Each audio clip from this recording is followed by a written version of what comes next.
दुल्हन प्रिया सेठ ने साल 2018 में अपने प्रेमी दुष्यंत शर्मा की हत्या कर दी थी, तो दूल्हे हनुमान ने साल 2017 में अपनी प्रेमिका संतोष के साथ मिलकर उसके पति और 4 बच्चों को उतारा था मौत के घाट। राजस्थान के अलवर में बसंत पंचमी के मौके पर इन दोनों की शादी की काफी चर्चा हो रही है। इस दौरान जयपुर के ओपन जेल में दोनों की मुलाकात हुई और मुलाकात प्यार में बदली। इसी दौरान करीब 6 महीने तक दोनों के बीच बातचीत और मिलने का सिलसिला चलता रहा। दोनों ने कोर्ट से 15 दिन के पैरोल की अर्जी लगाई। न्यायालय से पैरोल मिलने के बाद हिंदू रीति रिवाज से दोनों के परिवार की सहमति से अलवर के एक होटल में दोनों की शादी संपन्न हो गई। प्रिया और हनुमान के परिवार के लोगों ने गुपचुप तरह से इस पूरे शादी कार्यक्रम को किया। तो हम आपको तस्वीरें भी लगातार दिखा रहे थे किस तरीके से वहां पर तैयारी की गई हनुमान और प्रिया की शादी। घटना हुई थी, जेल गया था, तो आप लोगों को क्या लगा था कि कभी ऐसा हो पाएगा, शादी वादी हो पाएगी? अब भाई ऐसे इतना लगे पर हो ही जा कभी कभी ना ऐसा लगे कोई क्या लगता है कि अपने आप को सुधार की गई चीज आने के बाद हम नई जिंदगी शुरू कर रहे हैं? हाँ भाई नई जिंदगी तो है ही तो। आपका नाम क्या है और कितने दिन की पैरोल मिली है?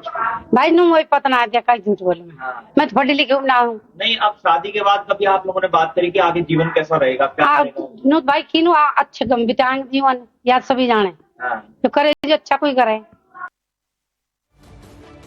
और आपको बताते हैं राजस्थान के अलवर में जिस प्रिया ने हनुमान के साथ शादी की उसकी पूरी क्राइम कुंडली क्या कहती है।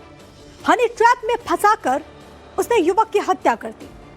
पूर्व प्रेमी का कर्ज उतारने के लिए उसने साजिश रची थी। डेटिंग ऐप के जरिए दुष्यंत को अपने प्रेम जाल में उसने फंसाया।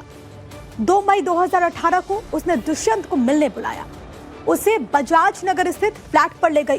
फ्लैट पर प्रिया का बॉयफ्रेंड दीक्षांत मौजूद था। दोनों ने मिलकर दुष्यंत को बंधक बनाया। दुष्यंत के घर वालों से 10 लाख की फिरौती की मांग की गई। घर वालों ने 3 लाख दुष्यंत के अकाउंट में डाले।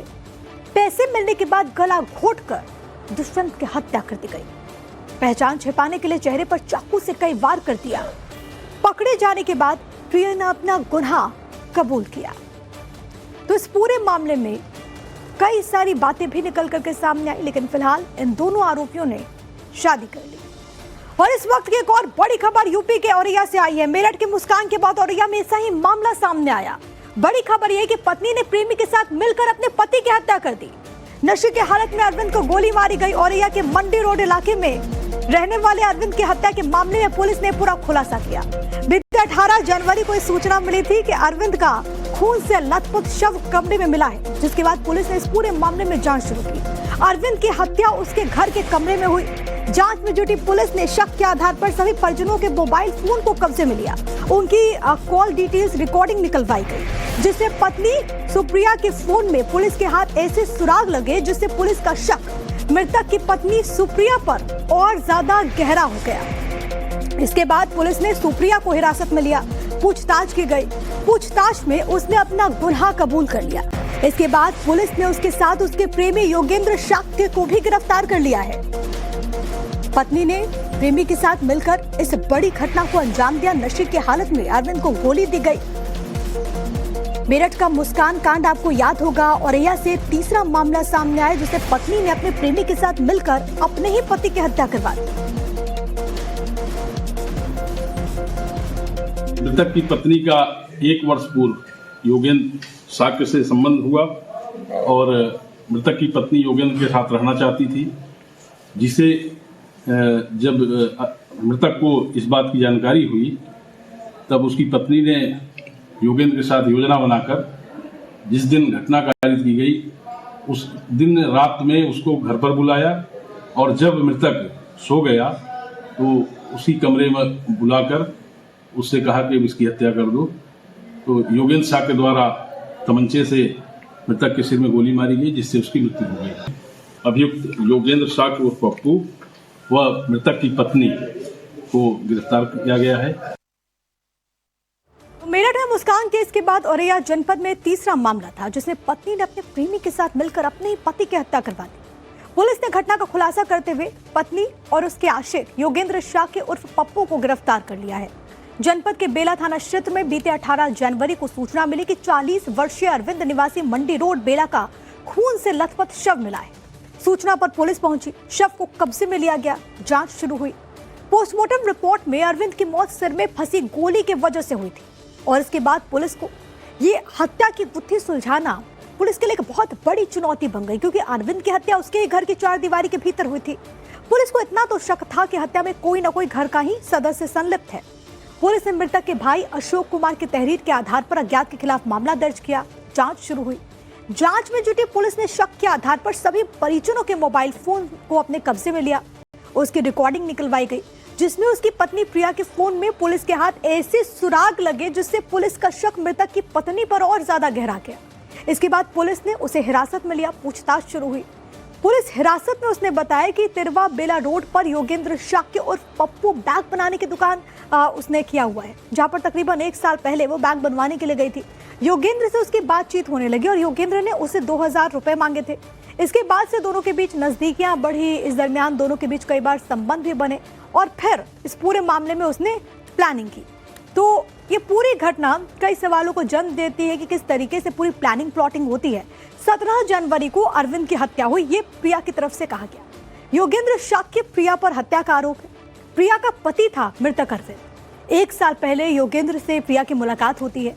प्रिया योगेंद्र को आपस में प्यार हो गया और पति अरविंद को संबंधों का पता चला और दोनों ने मिलकर हत्या की प्लानिंग की। अरविंद नशे की हालत में अपने घर लौटा। योगेंद्र पहले से घर में छिपा हुआ था। अरविंद के सोते ही कनपट्टी पर गोली मार दी और इसके बाद मौके से वो भाग गया। इस पूरे मामले का खुलासा 6ठे दिन होता है, यानी कि 6ठे दिन के बाद हत्या के मामले का खुलासा हुआ, जिसमें पुलिस ने बड़ी कार्रवाई की है। तो इस पूरे मामले में 17 जनवरी को दरअसल इस बड़ी घटना को अंजाम दिया गया और सबसे बड़ी बात है कि अरविंद का गुनहगार कोई और नहीं, उसकी अपनी पत्नी थी। मेरठ का मुस्कान कांड आपको याद होगा और उसके बाद एक बार फिर से रिश्तों को शर्मसार कर देने वाला ये पूरा मामला।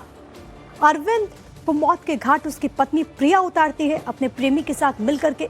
सोने के बाद उसने सिर में गोली मारी और इस पूरी गुत्थी को सुलझाना भी पुलिस के लिए बहुत चुनौतीपूर्ण रहा, जहां पर पुलिस ने कड़ियों को जोड़ा। फिर जितने भी सदस्य घर में मौजूद थे उनके फोन के रिकॉर्ड्स को खंगाला गया और उस दरमियान पता चलता है कि असली कसूरवार तो अरविंद की पत्नी प्रिया थी। की हालत में अपने घर लौटा। योगेंद्र पहले से घर में छिपा हुआ था। अरविंद के सोते ही कनपट्टी पर गोली मार दी और इसके बाद मौके से वो भाग गया। इस पूरे मामले का खुलासा 6ठे दिन होता है, यानी कि 6ठे दिन के बाद हत्या के मामले का खुलासा हुआ, जिसमें पुलिस ने बड़ी कार्रवाई की है। तो इस पूरे मामले में 17 जनवरी को दरअसल इस बड़ी घटना को अंजाम दिया गया और सबसे बड़ी बात है कि अरविंद का गुनहगार कोई और नहीं, उसकी अपनी पत्नी थी। मेरठ का मुस्कान कांड आपको याद होगा और उसके बाद एक बार फिर से रिश्तों को शर्मसार कर देने वाला ये पूरा मामला। अरविंद को मौत के घाट उसकी पत्नी प्रिया उतारती है अपने प्रेमी के साथ मिलकर के। सोने के बाद उसने सिर में गोली मारी और इस पूरी गुत्थी को सुलझाना भी पुलिस के लिए बहुत चुनौतीपूर्ण रहा, जहां पर पुलिस ने कड़ियों को जोड़ा।